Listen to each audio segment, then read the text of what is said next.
street. Skate decks, Wu-Tang, and the Amen beat. Everybody's got a Mickey in the sagged out jeans, puffing smoke like a fiend. He's chasing dreams. Mama was alone at the rental home. Daddy was as cold as the northern pole.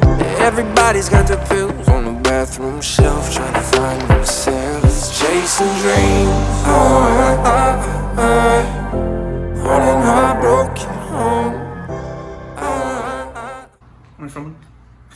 What's up, Reefers? Welcome back to another episode of Zoo Tank Boys. In this episode, guys, there's a lot of crazy stuff. Of course, today's water change day. We're also going to take a look at the Red T170 and all the craziness that's going on. Should we take a look at the 25-gallon? No, we're not going to look at that, guys. We'll talk about that later. We also got some crazy zoas that we want to show you. Hector's behind the camera. Say what's up, bro. Dos Redaña. All right, guys, let's go.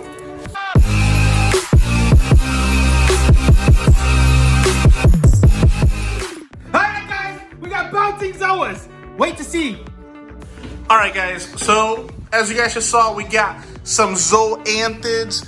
So these, I believe, were labeled as magician zoanthids at Top Shelf Aquatics, but they were bounced out like a beast. Hector, real quick, before you take them out, let's see if we can actually see how crazy bounce it looks. Guys, they looked insane. The color, it was normal, but the bubbles Look at that. Guys, we need some shades. Hold on. No. Bring it out here so we can see a little better. You can kind of see how bubbled up they are just in the freaking bag. So get them out. With these, we're not going to dip them. We're going to dust them off a little bit just because we don't want to risk anything. I've never seen zoanthids bounce. I got a single polyp. Hector got a double polyp. No, triple polyps. Yeah, so we're gonna put them in here. Today, we're actually doing a water change. It's been a while. Guys, I haven't done a water change all month. There's no clip-on filter here. And everything looks so happy. I'm pretty sure my nitrates are 20 to 30, maybe 40 ppms. But, in my opinion, corals love nutrients. So I even have my SPS still that I picked up in the last video. Everything is doing great. Let's see. See it back there.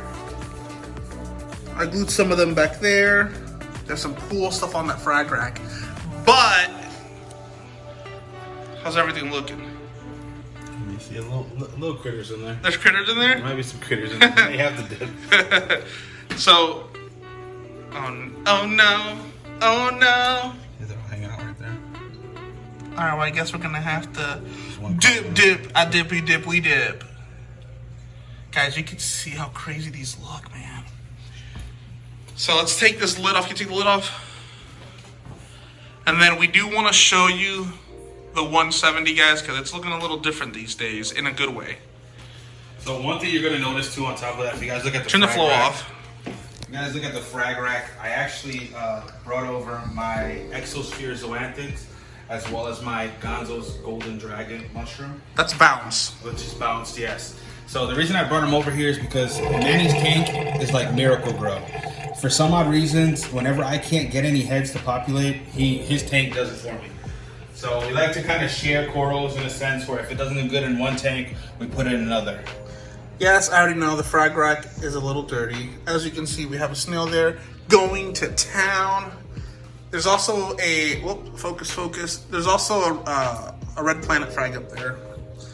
All right, so let's dust these guys off real quick. Should we just dip? I would, yeah. All right, so we're gonna dip this real quick, and then we're gonna put them on the frag rack, and then we can start this show.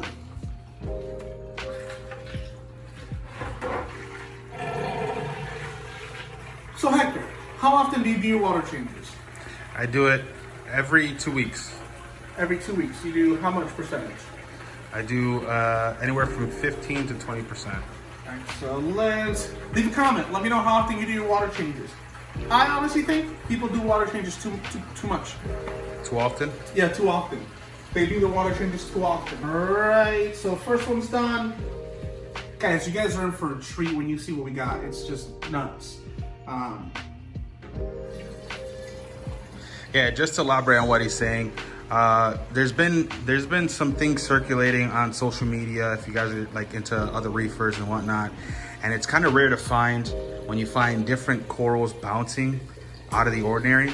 And we just happened to actually buy a few corals that are bouncing, and they're pretty cool. They're pretty immaculate. All right, so I'm gonna go drain this bucket. All right, guys. So while he's doing that, I'm just gonna show off a little bit of the tank here. It's looking great. Everything's opened up and happy. This is where his typical water line is. Probably gonna go another 5 inches down. All right, 5 gallons done.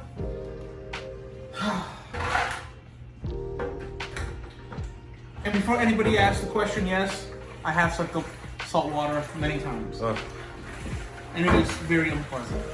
I even got sick once. I won't get into detail as to how I got sick after drinking all the salt water. It was filled with salt water. Dude, I got so sick. Honestly, it was pretty disgusting. But yeah, one reason why you might do water changes, guys, is to lower your nitrates, your phosphate, and to replenish a lot of the trace elements. Water changes are essential, but I am a big believer that your tank does love nutrients. So, and it's super quick. So, I need to get an RO unit system, which I'm in the process of looking to get. But as you're seeing, I mean, I'll probably be done in another maybe 5 or 10 minutes with this water change.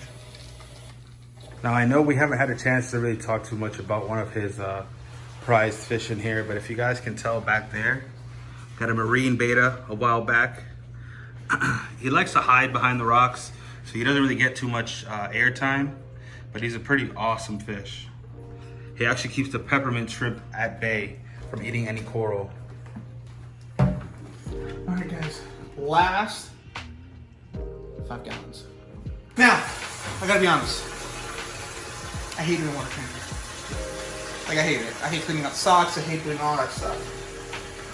And I think me being a little lazy kind of by mistakenly helped me realize that my corals like a little bit of it, because I realized my corals are way more colorful. But you also don't want to slag too much, because that's when you have issues, right? So if you watch one of the episodes, I hadn't done a water change like 3 months, and I think my nitrates were at what, like 80 ppm, and the corals are fine. Crazy, 80 guys. Yeah. I mean, I'm pretty sure I'm running at maybe 40, easy, 40 ppm in nitrates. Again, guys, he does things a little unorthodox than most people. So, not saying that you should run your tanks at 40 or even above 20 at that. It's what works for you guys, because what works for one reefer may I agree not work 100%. for another.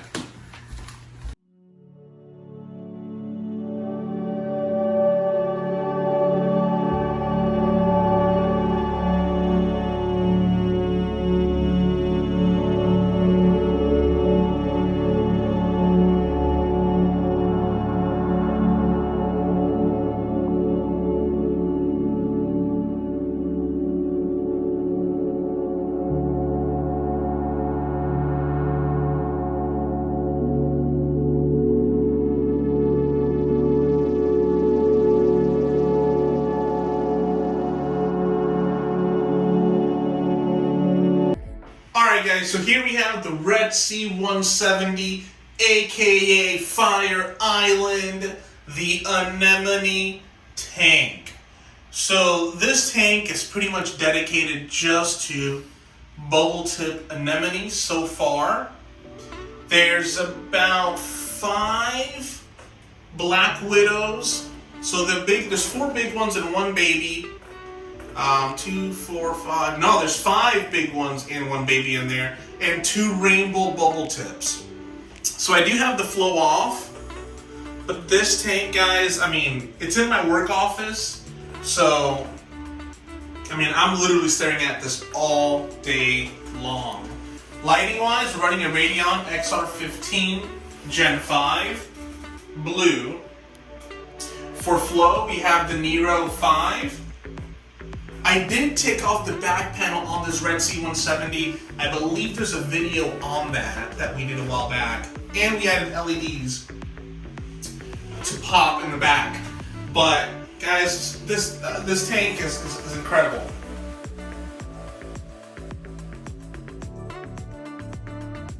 I had all of these, if you've been following the channel for some time, I had them in the 10 gallon, but as you can see, these guys grew so large, they really didn't fit. They were roaming all over the place, and I had to dedicate a bigger tank.